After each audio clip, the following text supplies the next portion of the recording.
ನಾನು ಸರ್ಕಾರಿ ಅಧಿಕಾರಿಗಳಿಗೆ ಹೇಳ್ತಾ ಇದ್ದೀನಿ, ನೀವು ಕಳ್ಳರು, ಕದಿಮರು, ನೀಚರು, ದೇಶದ್ರೋಹಿಗಳಾಗಿದ್ರೆ ಮಾತ್ರ ಇವತ್ತು ಕೆಆರ್ಎಸ್ ಪಕ್ಷದ ಸ್ವಯಂ ಸೈನಿಕರ ವಿರುದ್ಧ ಮಾತನಾಡ್ತೀರಾ.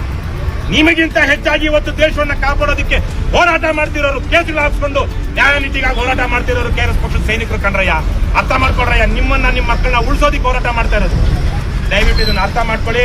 ಸುಮ್ಮನೆ ಇದನ್ನೇ ಮುಂದುವರಿಸಿದ್ರೆ ಮುಂದಿನ ದಿನಗಳಲ್ಲಿ ಅದೇನೋ ಮಾರಿ ಹಬ್ಬ ನಿಮಗೂ ಬರುತ್ತೆ. ಅದಕ್ಕೆ ಅವಕಾಶ ಮಾಡ್ಕೊಡ್ಬೇಡಿ ಅಂತ ಕೇಳ್ಕೊಳ್ತಾ, ಸೂರ್ಯ ಸಿಟಿ ಅವರು ನಿನ್ನೆ ಅದ್ಯಾಕೋ ಗೊತ್ತಿಲ್ಲ, ಅವರೇನೋ ಬೇಕು ಅಂತ ಮಾಡಿದಾರೋ ಬೇಡ ಅಂತ ಮಾಡಿದಾರೋ, ನಿನ್ನೆನೇ ಒಂದು ಕೇಸ್ ಹಾಕ್ಬೇಕಾಗಿತ್ತು ಇವನು ಮಹೇಶ್ ಮೇಲೆ. ಲವ್ ಜಾಸ್ತಿ ಇವನು ಹಂಗೆ ಇದ್ದಾನೆ, ಸ್ವಲ್ಪ ಲವ್ ಜಾಸ್ತಿ. ಇವನು ಅವ್ರ ಪರಿಸ್ಥಿತಿ ಬಗ್ಗೆ ಲವ್, ಅವ್ರಿಗೂ ಇವ್ರ ಬಗ್ಗೆ ಲವ್. ಪಾಪ ಒಂದ್ ದಿವಸ ಜೈಲ್ಗೂ ಹೋಗಿ ಬಂದಿದ್ದಾನೆ ಸುಳ್ಳು ಕೇಸುಗಳಲ್ಲಿ. ಇಲ್ಲಪ್ಪ ಇನ್ನೊಬ್ರು ಬಂದಿದ್ರು ಇನ್ಸ್ಪೆಕ್ಟರ್, ಅವ್ರು ಇನ್ನೊಂದ್ಸಲ ತಗೊಳ್ಳೋಣಲ್ವಾ, ಈಗ ಬೇಡ, ಈಗ ಅನಗತ್ಯ ಇದು ವಿಚಾರ ಬೇಡ. ಹಾಗಾಗಿ ಮಾಡಬೇಡ್ರಣ್ಣ, ಪೊಲೀಸರು ಕೈ ಮುಗಿದು ಕೇಳ್ಕೊಡ್ತೀವಿ. ನೀವು ನಮಗೆ ಭ್ರಷ್ಟರಿಂದ ದುಷ್ಟರಿಂದ ರಕ್ಷಣೆ ಕೊಡ್ತಾ ಇಲ್ಲ ಅಂತೇಳಿ ನಮ್ಮ ಹಕ್ಕುಗಳನ್ನ ಕಾಪಾಡ್ಕೊಳ್ಳೋಕೆ ನಾವು ಇಟ್ಕೊಂಡಿರೋದು. ನಾವಾಗ್ಲೇ ಯಾರು ಬಂದು ದಬ್ಬಾಳಿಕೆ ಮಾಡಿದ್ರೆ ಏನ್ ಮಾಡ್ಕೋಬೇಕಾಗಿತ್ತು? ನಾವು ಪೊಲೀಸರು ಬಂದಿದ್ರ? ಯಾವನೋ ದುಷ್ಕರ್ಮಿ ಬಂದಿದ್ರೆ ಏನ್ ಮಾಡ್ಬೇಕಾಗಿತ್ತು? ಎಲೆಕ್ಷನ್ ಟೈಮ್ ಅಲ್ಲಿ ಹಣ ಹಂಚ್ತಾ ಇದಾರೆ, ಹೆಂಡ ಹಂಚ್ತಾ ಇದಾರೆ, ಬಂದು ನಿಲ್ಲಿಸೋಯ್ಯ ಅಂದ್ರೆ ನಿಲ್ಸೋದಿಲ್ಲ. ಅವ್ರು ನಮ್ಮ ಮೇಲೆ ಸಿಗಾವಲ್ ಮನೆ ಏನ್ ಮಾಡಿದ್ರು? ಗಾಡಿ ಹತ್ತಿದ್ರು ನಮ್ಮ ಮೇಲೆ. ಆವತ್ತು ಅಟ್ಲೀಸ್ಟ್ ನಮ್ಮಲ್ಲಿ ದೊಣ್ಣೆ ಇದ್ದಿದ್ರೆ, ಕೈಯಲ್ಲಿ